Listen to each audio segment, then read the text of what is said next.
일본이 최근 한국의 선을 넘는 도발을 계속했다가 세계 최강 7개국 G7이 일본과 모든 교역을 끊어버리겠다는 파격적인 발표를 해 난리가 나버렸습니다. 며칠 전 일본 자민당이 한국 대응 전담 조직을 만들어 대한국 정책 검토 워킹팀 1차 회의를 연 것으로 알려졌습니다. 이 자리에서 야마다 겐지 워킹팀 사무국장은 한국의 고통과 아픔을 주는 대응책을 검토해야만 한다는 의견들이 있었다. 일본은 한국에 어느 때보다 강력한 자세를 보여주어야 한다는 일치된 의견이었다 라고 말했습니다. 또한 그는 이제부터는 한국에 단순히 항의하는 것뿐만 아니라 특단의 대책을 만들 것이다 라고 전했습니다.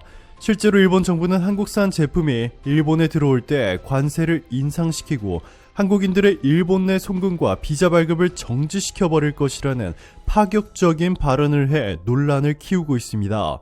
이뿐만이 아닙니다. 현재 일본은 한국의 국가 경제를 완전히 무너뜨리기 위해 충격적인 프로젝트를 진행 중에 있는데요. 2년 전에는 일본 기업들이 한국의 반도체 핵심 소재인 포토레지스트, 불화수소 등을 수출하지 못하도록 하는 수출 규제를 했다면 이번에는 한국 기업들이 일본에 수출을 하지 못하도록 하는 수입 규제를 준비하고 있다는 충격적인 소식이 전해졌습니다. 일본 정부가 대만의 TSMC에 일본의 대규모 반도체 공장을 건설하면 총 8조 3천억 원의 건설 비용 중 절반인 4조 1,500억 원을 지원해주겠다라는 파격적인 발표를 해 TSMC와 밀월 관계를 형성한 데 이어서 이번에는 미국의 마이크론에도 수조 원대의 반도체 공장 건설 지원금을 대줄 것이라는 사실이 밝혀졌습니다. 마이크론은 세계 3위 D램 반도체 생산업체인데요. 일본에 짓게 될 대규모 마이크론 공장으로부터 모든 메모리 반도체를 공급받아 한국의 삼성전자와 SK하이닉스의 일본 수출을 막아버릴 수 있다는 의도입니다. 24일 니온 게이자이 신문에 따르면 일본 정부는 내달 국회에 제출할 2021 회계연도 보정 예산안에 첨단 반도체 기업을 지원하는 기금 재원으로 약 6천억 엔, 우리 돈으로 약 6조 2천억 원을 반영할 예정입니다. 일본 정부는 이 중 4천억 엔을 구마모토 현의 반도체 공장을 짓기로 한 세계 최대 파운드리 대만 업체인 TSMC 지원에 쓸 예정입니다. 약 2천억 엔의 지원 대상으로는 반도체 메모리 대기업인 미국 마이크론과 키옥시아 홀딩스 등이 거론되고 있습니다. 일본 반도체 기업인 옛 엘피다 메모리를 인수해 히로시마에서 D램 공장을 운영하는 마이크론은 시설 확장 투자 계획을 놓고 일본을 포함한 각국 정부와 협의하고 있다고 밝힌 바 있습니다. 일본 정부는 투자액 일부 지원을 미끼로 마이크론의 증설 투자를 자국으로 유치하겠다는 전략을 세운 것으로 관측되고 있습니다. 니케이는 기시다 후미오 총리가 지난 19일 인터뷰에서 최근 TSMC가 화제가 되고 있지만 미국 반도체 메이커 유치 등 앞으로 민간 영역에서 다양한 가능성을 넓히는 것이 중요하다고 말했다며 기시다 정권이 한국으로부터 수입 의존도를 완전히 없애버리고 일본 내에서 모든 것을 해결하려는 충격적인 계획에 대해서 설명했습니다. 그리고 오늘 영국 리버풀에서 열린 G7 회의에서 일본 외무상은 한국과 회담을 하지 않겠다며 이제는 대놓고 한국과 교류를 끊어버리겠다는 도발까지 걸어오고 있습니다. 자, 그런데 놀라운 반전이 일어났습니다. 바로 한국 때문에 말이죠. 미국과 중국, 프랑스를 비롯한 전 세계 핵심 국가들이 동시에 일본에 충격적인 발표를 한 것인데요. 최근 프랑스가 다시는 일본을 방문하지 않을 것이다 라고 말해 일본이 대충격에 빠졌습니다. 프랑스 유력지 르피가로의 도쿄 특파원으로 활동하고 있는 레지스 아르누 기자는 10일 일본 경제주간지 도요 게이자이에 세계 112개국 중 영어 능력 78위인 일본에서 확산되는 외국인 혐오라는 칼럼을 게재했습니다. 아르노는 일본의 외국인 혐오가 가속화하는 가운데 국가 전체의 고립주의 성향이 급격히 강해지고 있다며 외국인에게 일본은 이전보다 살기 어려운 나라가 되고 있으며 특히 코로나19 사태는 상황을 한층 더 악화시키고 있다라고 단언했습니다. 일본은 다른 민주주의 국가에서는 감히 실행하려 들지 못할 수준의 무례하고 독단적인 방법으로 외국인 입국을 봉쇄하고 있다. 이를 통해 일본 정치인들은 자기 미래를 일본에서 찾으려 했던 외국인 학생, 노동자, 투자자들의 계획을 엉망으로 만들었다. 코로나19 오미크론 변이 유입 우려가 있는 아프리카 10개국에서 일본인이 들어오는 것은 인정하면서 일본 거주 외국인의 입국을 막는다는 것은 정말로 충격적이었다.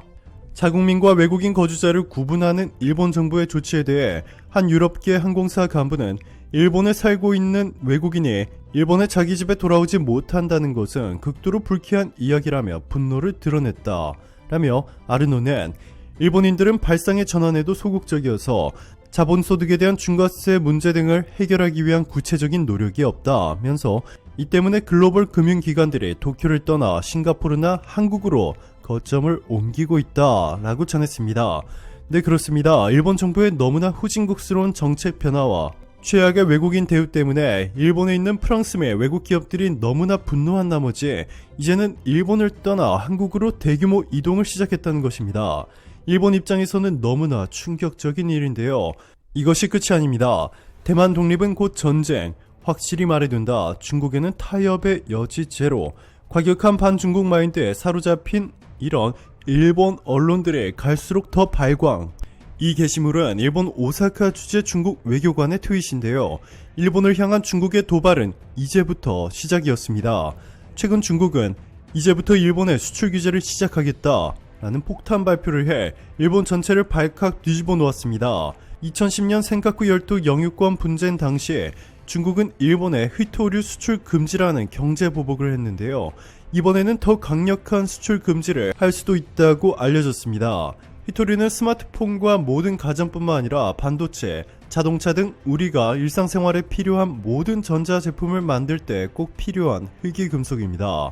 그런데 전세계 휘토류 점유율 90% 이상을 중국이 차지하고 있다 보니 중국이 일본의 휘토류 수출을 완전히 끊어버리게 되면 그야말로 일본의 산업 전체가 한순간에 마비될 수 있습니다.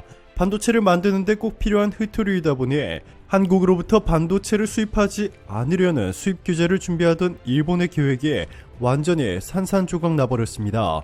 세계 최대 규모의 시장인 미국과 중국 사이에서 고도의 외교 전략으로 두 국가 모두를 잡는 데 성공한 한국과는 달리 일방적으로 미국의 뒷공무니만 쫓고 있는 일본의 국익은 생각도 하지 않은 채 무조건 미국이 시키는 대로만 하는 일본의 단순한 외교 전략 때문에 결국 파국을 맞이하게 됐습니다. 일본이 그렇게 믿고 있었던 미국도 일본에 충격 발표를 했습니다. 미국 의회 조사국은 한국과 일본의 관계가 민감한 일제강점기 역사 문제로 인해 끊임없이 험난하다고 평가하며 2년 전 일본의 수출 규제 때문에 한국과 일본 양국 관계가 급격히 악화됐다며 일본을 비난했습니다. 일본 입장에서 이번 미국의 비난이 더욱더 충격적이었던 것은 보시면 워싱턴 국무부 청사에서 웬디 셔먼 미국 국무부 부장관과 최종건 한국 외교부 1차관 그리고 모리 다케우 일본 외무성 사무차관이 참석한 한미일 3자 회담 자리에서 이런 발언이 나왔기 때문입니다. 면전 앞에서 대놓고 미국이 일본을 질타한 것인데 G7과 쿼드에 한국을 편입시켜야 한다는 미국을 막아서고 있는 일본에 대놓고 경고한 것이나 다름없다는 평가입니다. 게다가 최근 미국 공화당 하원 의원 35명이 바이든 행정부의 한국전쟁 종전선언을 반대한다는 내용의 서한을 보냈는데 일각에서는 일본이 로비한 것 아니냐는 주장을 제기하고 있습니다. 바이든 행정부에 이어 중국까지 한국의 종전선언을 적극적으로 추진하려 하자 북한에 매장된 엄청난 규모의 천연자원과 인프라 건설 등 경제협력을 통해 초대박이 날 한국에 배가 아팠는지 일본이 한국의 종전선언을 필사적으로 막기 위해 온갖 행동들을 하고 있는데 이번 미국 공화당 의원들이 종전선언 반대 서한을 보낸 것도 일본이 로비했을 가능성이 높다는 것입니다. 이에 화가 끝까지 난 바이든 행정부가 일본과 한국의 고위 관료들이 모두 모인 자리에서 이렇게 대놓고 일본을 강하게 질타하며 엄청난 수치심을 안겨주었는데요. 이제는 일본의 전직 관료들까지도 제발 한국에 덤비지 말라며 일본 정부의 혐한 정치를 비판하기 시작했습니다. 경제산업성 고위 간부 출신의 평론가인 고가 시게야키는 시사 주간지 주간 아사히에 대만 기업에 휘둘리는 슬픈 일본이라는 칼럼을 공개했는데요. 그는 칼럼에서 대만 TSMC에 대한 일본 정부의 굴욕적 특혜를 언급하며 1988년 세계 반도체 시장의 절반 이상을 차지했던 일본이 이제는 10%에도 못 미치는 지경이 됐다고 글로벌 톱10 중 일본 기업은 단 한 곳도 없다고 한탄했습니다. 이어서 기술적으로 한국 기업을 상대로 최첨단 경쟁에 뛰어드는 곳조차 불가능하다라며 일본 정부가 한국에 수출 규제를 하는 바람에 이제 일본은 한국에 아무런 부탁을 할 수 없다. 이 때문에 유일한 일본의 선택은 대만의 TSMC에 굴욕적인 보조금 혜택을 주는 것이고 모든 돈을 대만에 빼앗기게 됐다. 라고 비판했습니다. 오늘도 감사합니다. 최고로 멋진 하루 보내시길 바랄게요.